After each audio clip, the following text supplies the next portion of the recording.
오늘 부흥 두 번째 말씀, 주님을 위하여 다시 산다 라는 제목을 우리가 가지고 사도행전의 말씀을 나누도록 하겠습니다.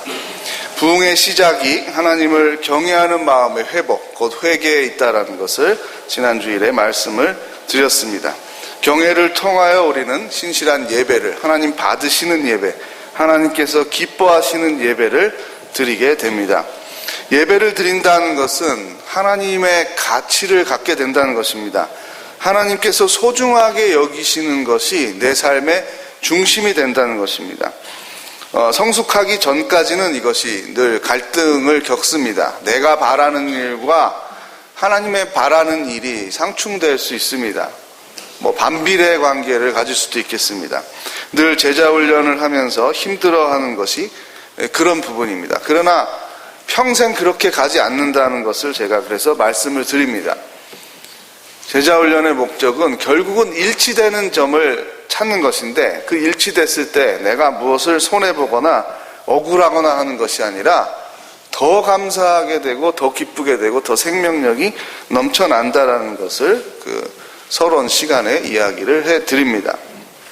마찬가지입니다. 우리가 하나님을 경외하게 돼서 하나님께 신실한 예배를 드리면 하나님의 가치를 가지고 하나님을 위해서 우리가 살게 되는데, 그것만큼 내가 손해를 본다는 뜻이 아니라 나의 삶이 피조물로서 누릴 수 없는, 사람으로서 누릴 수 없는 극한 데까지, 극치에까지 가치를 가지고 기쁨을 누릴 수 있다는 것입니다.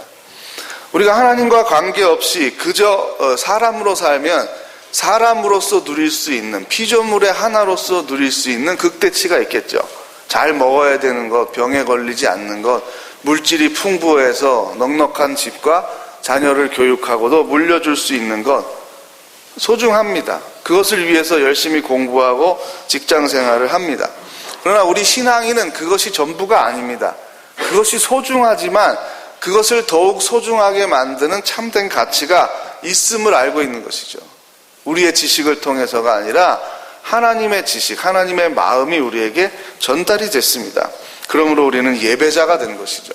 예수를 그리스도로 고백하는 기독교인으로서 우리는 성삼위일체 하나님께 예배를 드리고 있습니다. 그래서 오늘 다시 이렇게 말씀할 수 있는 거죠. 부흥은 주님의 가치를 가지고 주님을 위하여 다시 살아가는 것입니다 라고 말씀을 드립니다. 그렇게 본을 보였던 것이 바로 우리가 읽은 사도행전 2장에서부터 나타나는 초대교회의 부흥의 모습입니다. 부흥은 이렇게 개인이 하나님을 만나는 것이지만 그 의미는 공동체적으로 임할 때 있습니다. 그러므로 우리가 하나님을 교회로서 만나게 됩니다. 개인으로 만날 수 없습니다. 어느 교회의 구성원으로서 우리는 예배자가 되는 것이죠. 주님은 우리 교회의 머리이십니다. 주님을 위해서 산다, 주님의 가치를 우선으로 산다라는 것은 우리가 하늘에 계신 하나님께 무슨 선물을 잘 포장을 해서 하늘에다가 이렇게 쏠 수가 없는 것이죠. 대포에 달아가지고 주님 감사합니다, 받으세요. 그래서 하늘에다가 쏘면 어떻게 될까요? 떨어지겠죠. 떨어져서 부서집니다.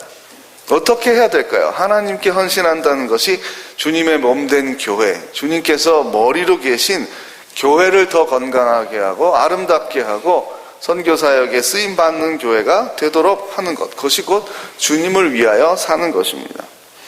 베드로가 이렇게 신앙 고백을 했습니다. 마태복음 16장 16절에서 예수는 그리스도시요 살아계신 하나님의 아들이십니다.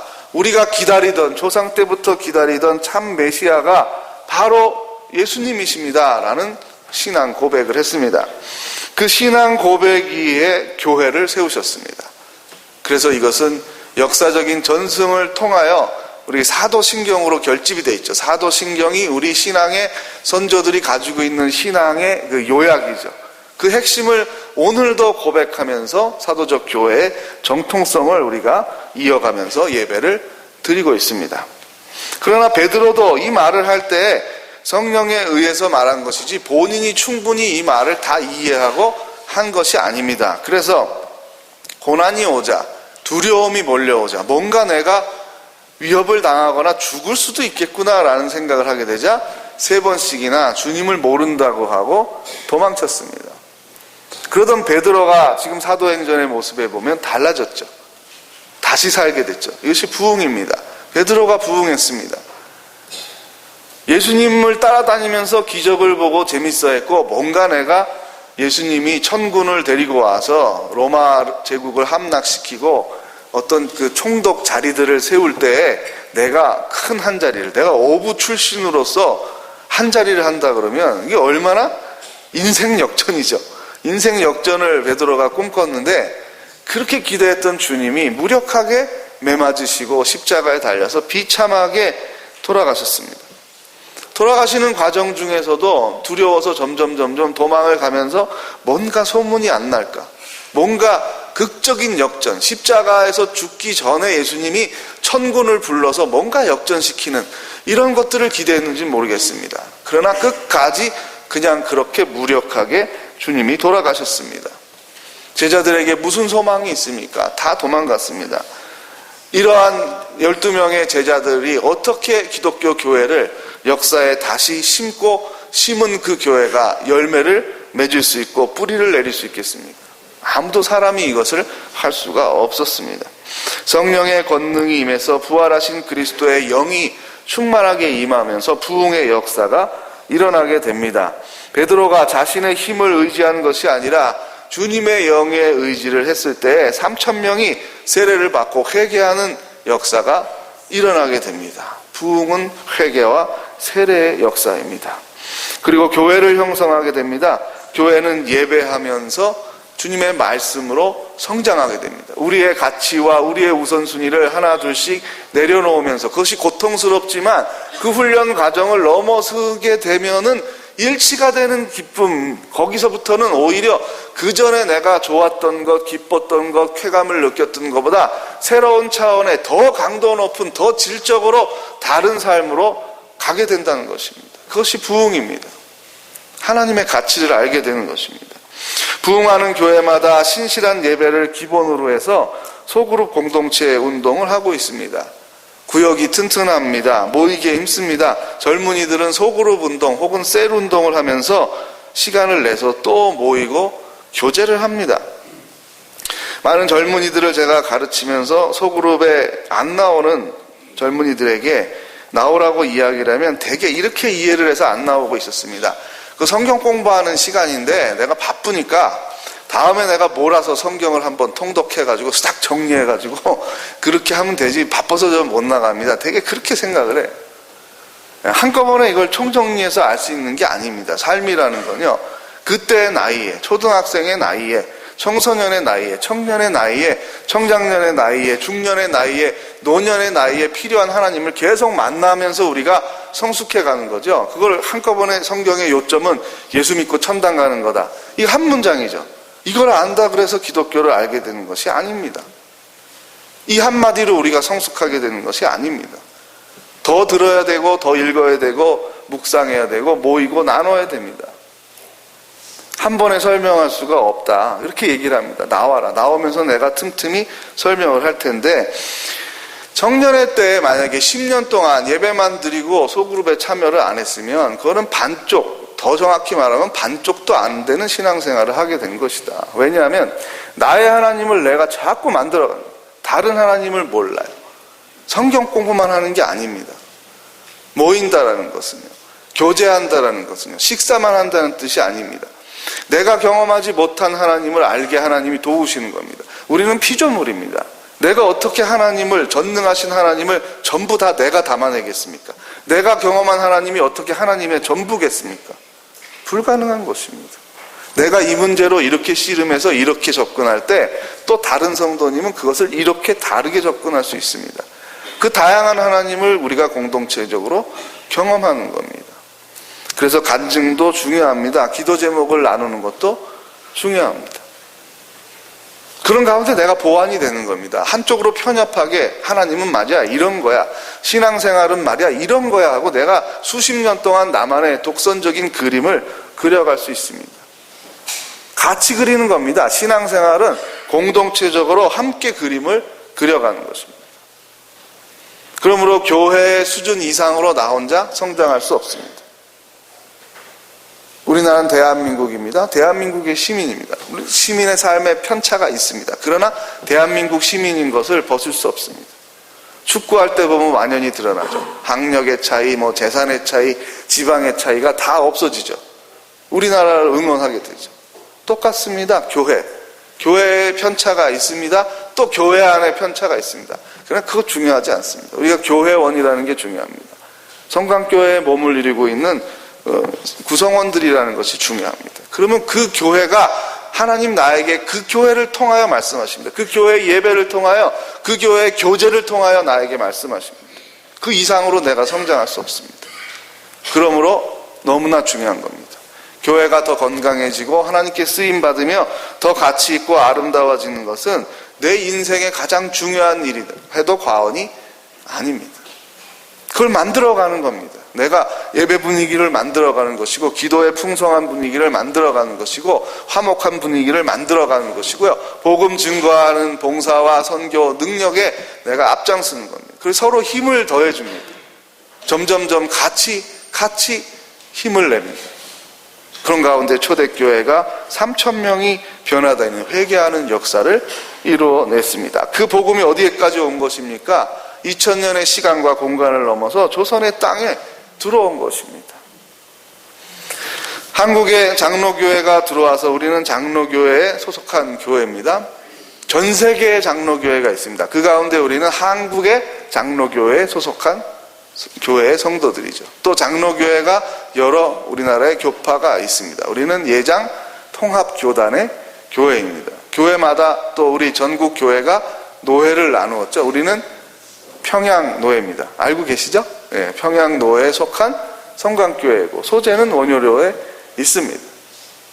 이 교회에서 내가 지금 신앙생활을 하고 있다, 앞으로 신앙생활을 할 것이다, 과거에 신앙생활을 해왔다, 이것은 정말 대단한 인연이라는 말로 부족하죠. 하나님이 맺어주신 인연이죠. 우연히 내가 여기 살다가 왔는데요, 그 우연도 여러분 생각해 보십시오.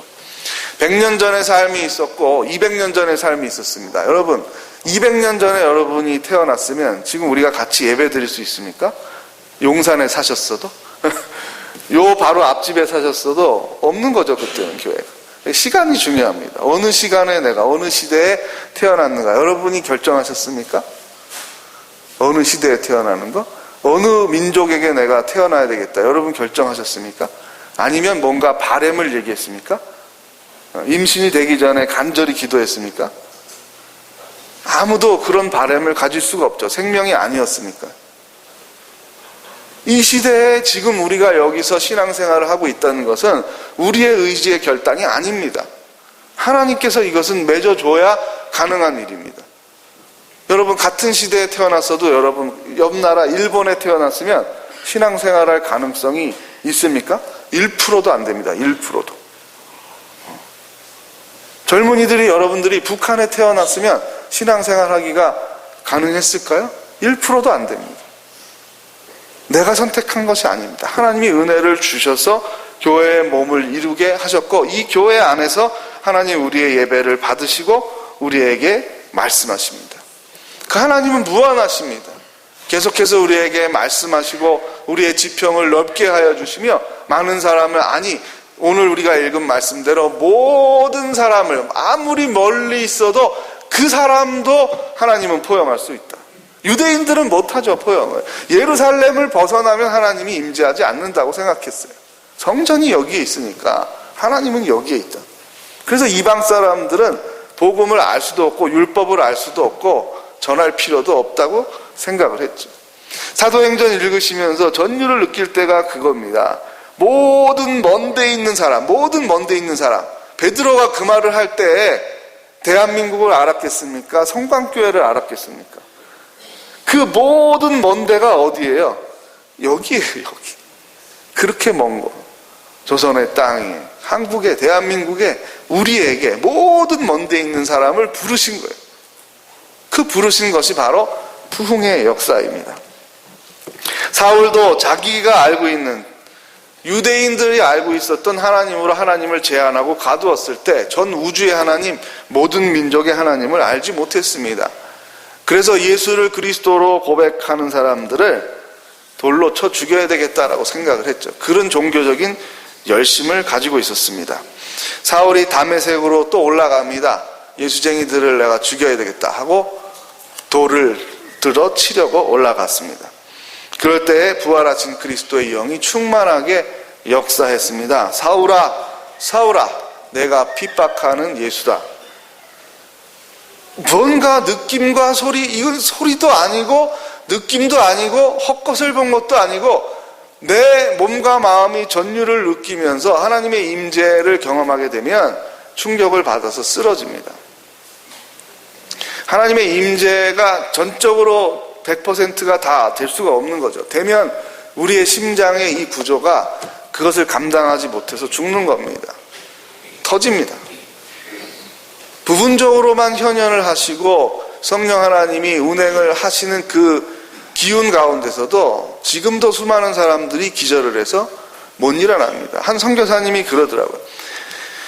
너무나 척박한 땅에서 작정을 하고 금식 기도를 하는 가운데 성령이 강하게 임하시는 걸 느꼈는데 이틀 동안 기절해 있었다는 겁니다. 이틀 동안 기절해 있어서 일어났는데 본인은 생생하게 기억이 다 나죠. 어마어마하게 많은 대화를 한 거예요, 하나님. 근데 가족들은 큰일 났다, 이거 왜 안 일어나냐, 그런 거죠.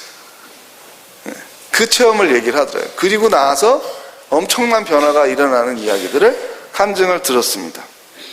그 경외감입니다. 하나님을 만나게 되면 무서웁니다. 죽도록 무섭습니다.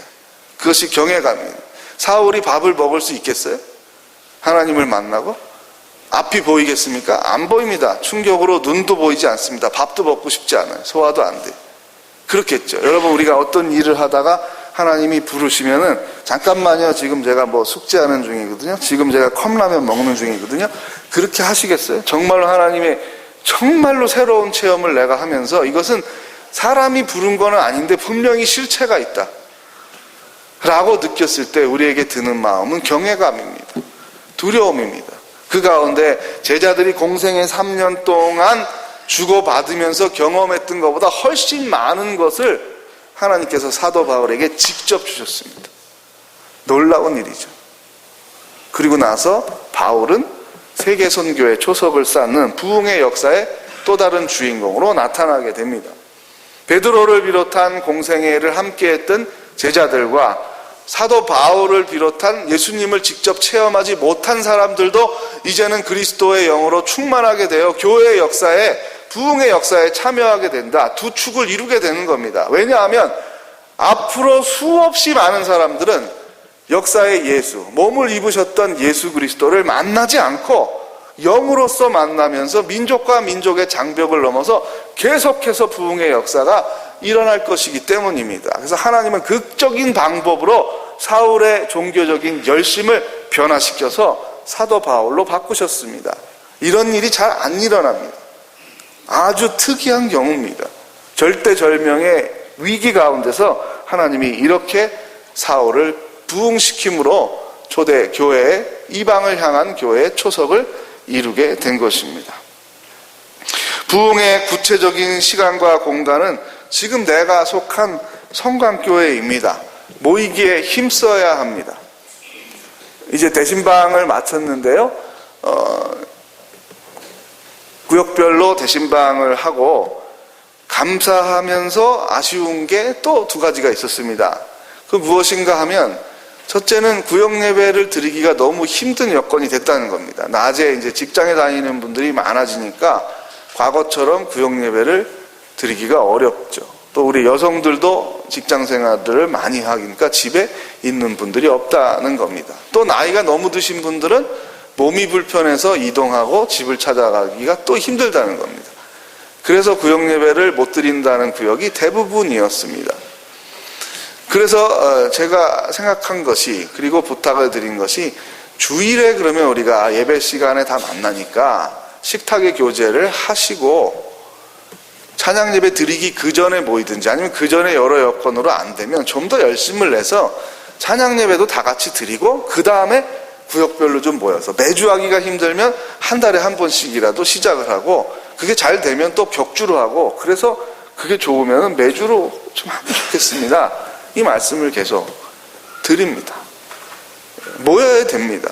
여건이 달라지고 주중에 낮 시간에 모이기 힘들다면 더 열심을 내서 밤 9시에도 모이는 구역이 나와야 되고요. 그렇게 하는 교회들이 있을까요? 없을까요? 있습니다. 저희 누님이 일산에 있는 소그룹 굉장히 강한 교회에 거기 다니는데 어느 날 저녁에 제가 연락할 일이 있어서 전화를 했어요. 그러니까 문자가 왔어요. 셀 모임 중이니까 나중에 통화하라고. 근데 그 시간이 평일 9시였어요. 그래서 내가 이 시간에 무슨 셀 모임을 해? 그러니까 낮 시간에 통일이 안 돼서 통일된 시간 잡다 보니까 이날 9시라고. 그게 셀입니다. 그게 소그룹이에요. 그게 구역입니다. 시간을 합의해서 잡을 수 있죠. 주일 1부 예배, 2부 예배 여러분 사정에 따라서 변경할 수 있습니까? 제가 담임 목사지만 오늘은 제가 좀 피곤해서요. 11시 반에 드립시다. 그렇게 할 수 있나요? 안 되는 겁니다. 주일 예배는 정해진 시간에 확정을 지어서 해야 됩니다. 그런데 이 소그룹 운동이라는 것은 그거를 위임한 거예요. 합의해서 필요한 시간, 가능한 시간에 하십시오. 장소도 정할 필요가 없는 거죠. 어느 가정에서 해도 되고요.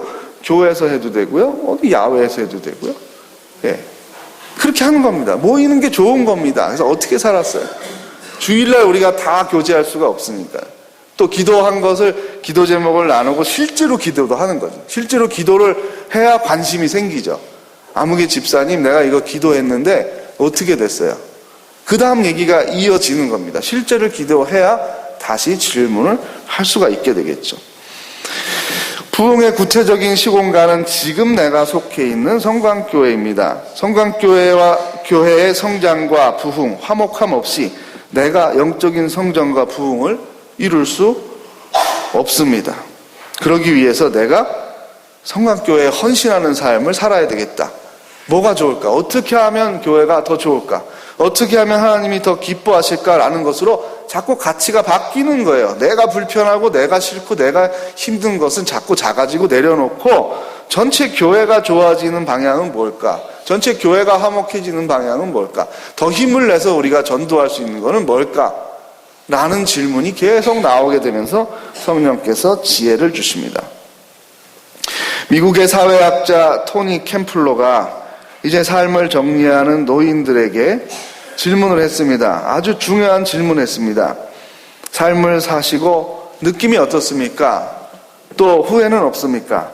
다시 한번 삶이 주어진다면 어떻게 살겠습니까? 라는 설문을 했습니다.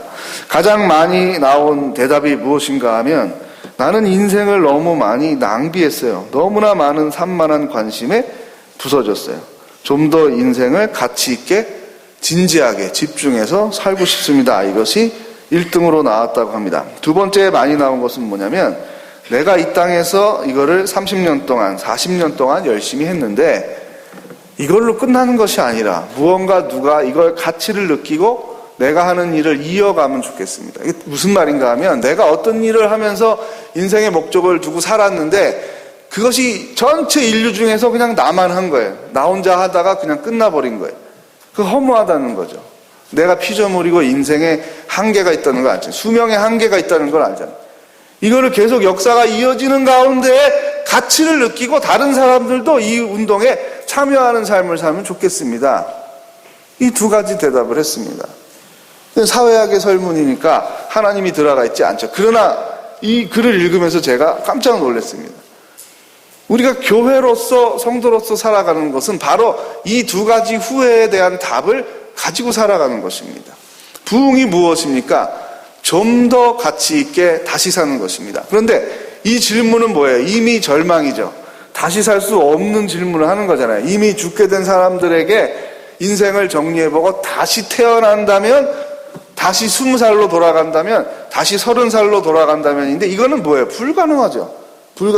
그러나 성경에서 말하는 다시 사는 것, 부흥은 가능합니다. 오늘 이 자리에서 가능합니다. 오늘부터 다시 살 수 있는 것입니다. 그것이 어디로 향해 나아갑니까? 영원으로 나아갑니다. 내 인생이 얼마 안 남았을 텐데 그게 문제가 아닙니다. 무한한 시간이 남아 있습니다. 무한한 시간이. 90세에 회심을 해도 다시 살아갈 수 있는 것입니다. 그것이 부흥입니다. 그런데 여러분 보십시오. 교회를 위해 헌신하는 것이 하나님을 위해서 헌신하는 것이 내 대에만 공감하고 딱 끊깁니까? 아니죠. 2000년 전부터 계속 이어져 왔죠. 가치를 느끼는 사람들에 의해서 이어져 왔죠. 내가 30년, 40년 성강교회를 위해서 헌신하면서 산 것이 그걸로 끝납니까? 다른 모든 사람들은 동의를 안 하고 나 혼자 한 것이 됩니까? 아니죠. 내가 이 땅의 삶을 이어가지 않게 돼도 육신을 벗게 되는 그날에도 그 이후에도 주님이 오시는 날까지 계속해서 교회는 이어가면서 그 가치를 느끼는 사람들이 예배드리고 헌신하면서 삽니다. 그것이 부흥의 의미입니다. 그 부흥의 자리에 하나님께서 우리를 초청해 주셨고 성강교회에 몸을 이루게 해 주셨습니다.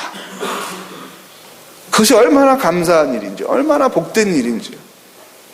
전 세계의 교회가 얼마나 많습니까? 얼마나 많은 나라가 있습니까? 얼마나 많은 언어가 있습니까?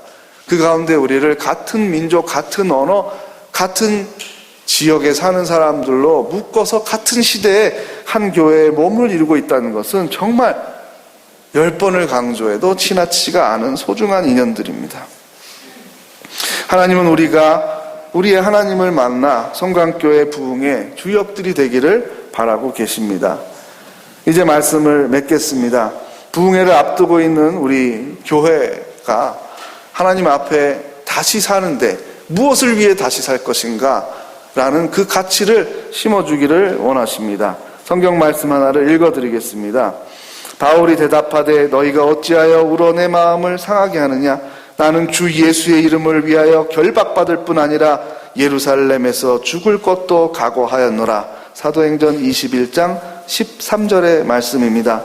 우리가 살아도 주를 위하여 살고 죽어도 주를 위하여 죽나니 그러므로 사나 죽으나 우리가 주님의 것이로다. 로마서 14장 8절의 말씀입니다. 이것이 주님을 위해 다시 사는 가치입니다. 이제 말씀을 맺겠습니다.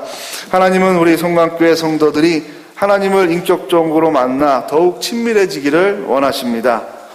우리가 하나님을 위하여, 주님을 위하여 교회에 헌신하며 살기를 바라고 계십니다. 성강교회 교우들이 더 친밀하고 화목한 가운데 모이기에 힘쓰며 힘을 합하기를 바라고 계십니다. 하나님을 구체적으로 사랑하기 위해서 성강교회를 구체적으로 사랑해야 합니다. 이 말씀을 기억하는 가운데 우리가 오늘 예배를 드리면 좋겠습니다. 찬송 210장 1절을 올려드리겠습니다.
하나님의 말씀을 기억하면서 우리 합심해서 기도하겠습니다. 주님을 위하여 다시 사는 우리들, 주님의 가치를 우리 마음의 중심에 두고 교회에 헌신하며 주님 쓰시기에 좋은 교회, 주님께서 영광 받으시는 교회, 또 지역사회와 모든 열방을 품으며 선교하는 교회로 거듭나며 다시 사는 우리 교회 되게 해달라고 이 시간 함께 부흥회를 앞둔 우리들 합심하여 기도를 드리겠습니다. 하나님 아버지, 오늘 말씀을 통하여 초대교회의 부흥의 역사가 지금 이 시간의 공간을 넘어 우리 성광교회에도 임하기를 원합니다. 성령의 권능이 임하는 부흥회가 되기를 원합니다.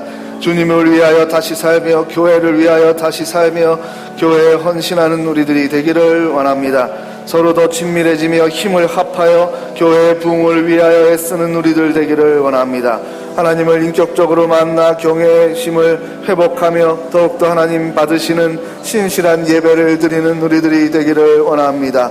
소그룹이 살아 움직이는 교회가 되기를 원합니다. 떡을 떼며 교제하며 말씀으로 성장하는 교회가 되기를 원합니다.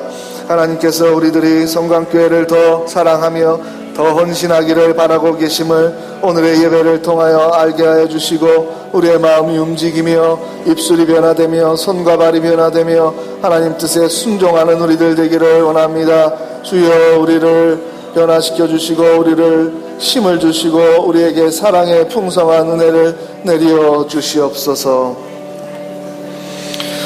주님께서 핏값으로 세운 성강교회, 수많은 신앙의 선조들의 눈물과 땀을 통하여 이어온 성강교회, 이 교회에서 우리가 예배하며 살게 하시니 감사를 드립니다. 주님을 위하여 다시 살게 하시며 교회에 헌신하는 우리들 되기를 원합니다. 힘을 더욱 합하며 모이기에 힘쓰는 우리들 되기를 원합니다. 교회를 더 건강하고 아름답게 하기 위해서 더 구체적으로 내가 무엇을 할고 기도하며 고심하는 가운데 좋은 열매들을 맺는 봉사와 전도가 이루어지게 되기를 원합니다. 용산의 지역사회를 넘어 세계 열방까지 나아가는 선교적인 교회가 되기를 원합니다. 우리의 예배를 받으시며 우리를 사용하여 주옵소서. 예수 그리스도의 이름으로 기도하옵나이다.